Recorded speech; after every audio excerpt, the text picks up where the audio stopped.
মেয়েদের নাম রাখার ক্ষেত্রে আমরা কিছু ভুল করে থাকি, যে ভুলগুলো বড় কোনো ভুল না, কিন্তু একরকম অহেতুক বলা যেতে পারে। সেটা হলো মেয়েদের নামের শুরুতে মুসাম্মাত বলা হয়। যদি এই কালচারটা এখন আস্তে আস্তে উঠে গেছে, কিন্তু এখনো আছে গ্রামাঞ্চলে বা অনেক ক্ষেত্রেই অনেক জায়গাতেই আছে। মেয়েদের নাম রাখার শুরুতে কি লাগে? মুসাম্মাত।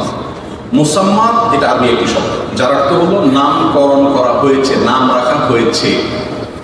তাহলে একটা মেয়ের নাম যদি আপনি রাখেন মুসাম্মাত ফাতেমা, তাহলে তার অর্থ দাঁড়ায় এই মেয়েটার নাম রাখা হয়েছে ফাতেমা।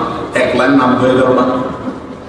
তাহলে ফাতেমা তো নাম রাখা হয়েছে আমরা দেখতেই পাচ্ছি, তাহলে মুসাম্মাত বলার তার কোনো যুক্তি নেই।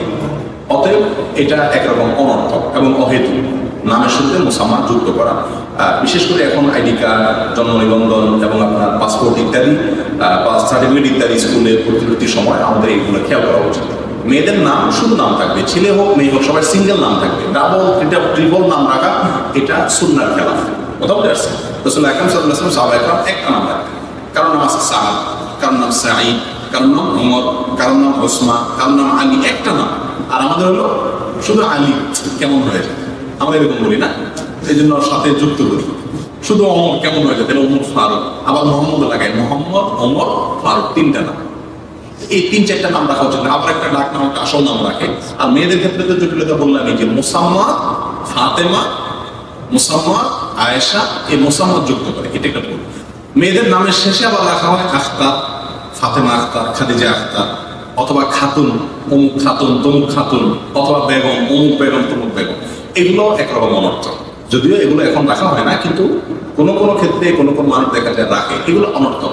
আপনি একটা মেয়ের নাম রাখছেন ফাতেমা, কমপ্লিট, তার সঙ্গে তার শেষে বাবার নামটা যুক্ত করতে পারেন, কিন্তু ফাতেমা খাতুন এটা রাখার কোনো দরকার নেই। খাতুন শব্দটা তো বোন, মেয়ে, মানে এটা মেয়ের নাম, তো নাম থেকেই তো মেয়ে বোঝা যায়।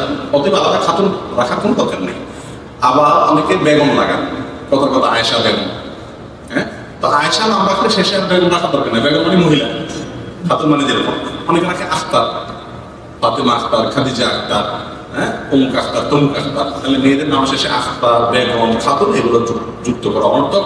আবার শুরুতে মুসালমান যুক্ত করা অনর্থক। শুধু নামটা রাখবো, এটাই হলো সুন্নাহ সম্মত এবং এটাই হলো বিশুদ্ধ এবং এটাই হলো সঠিক। আল্লাহ আমাদের